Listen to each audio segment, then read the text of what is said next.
Clint Murphy is a real estate agent from Savannah, Georgia, who's been involved with Republican campaigns since the 1990s. He was diagnosed with testicular cancer in 2000 when he was 25 years old. 4 years and 4 rounds of chemo treatment later, all of which was covered by insurance, Murphy went into remission. So that's an incredibly successful story in terms of beating back cancer. It's incredible. So at the time, insurance was not a problem when he had different political jobs. So for example, he worked on John McCain's election campaign in 2008 and Karen Handel's Georgia gubernatorial run in 2010.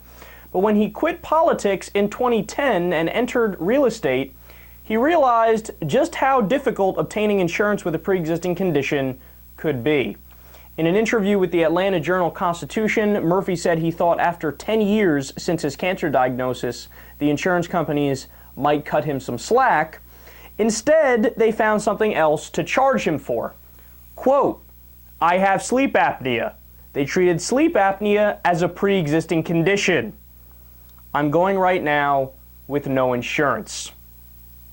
So here's a guy who finally realized the harsh realities of the world and specifically the United States healthcare system. And, you know, it was like he took a cold shower. It was a shock to his system. He's like, what?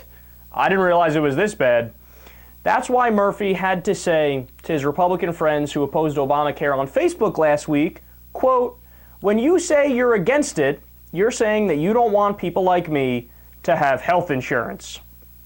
Now, I actually slightly disagree with Murphy on that. And I've always said that it's not like your rank and file Republicans are evil human beings that want bad for other human beings. No, there's very few people that are actually in that camp where they are like comic book villains who are just evil, right? I think they mean well.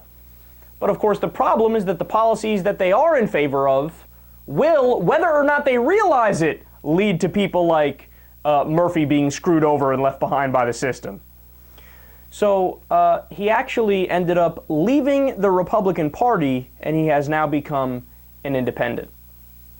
He felt so disgusted by the Republican Party's position on health care that he could no longer, in good faith, call himself a Republican. So clearly, this is one of those times where I want to give credit to Clint Murphy, and he certainly is moving in the right direction in terms of his political views and making sense of the world. However, and you knew this was coming, this happens all the time. Whenever it's a Republican who's fallen on hard times.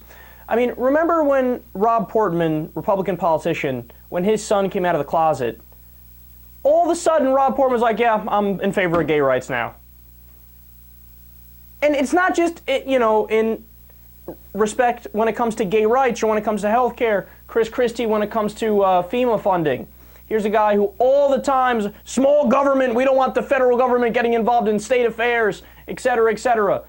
As soon as Hurricane Sandy hit, he went to the federal government begging for 100% FEMA reimbursements. Now the law, I believe, was 80%. He said, no, I want 100%.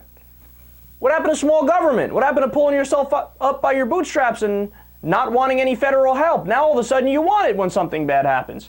Time and time again, Republicans, whenever it's the other person that needs help, whether it be, oh, they need unemployment insurance because they just got laid off and they're looking for a new job, or they need food stamps because they work a full-time job but it's minimum wage and they can't afford to eat food and also pay the rent. Whenever it's anything like that, no, we're going to judge you all day long and we think it's wrong, you shouldn't get those things.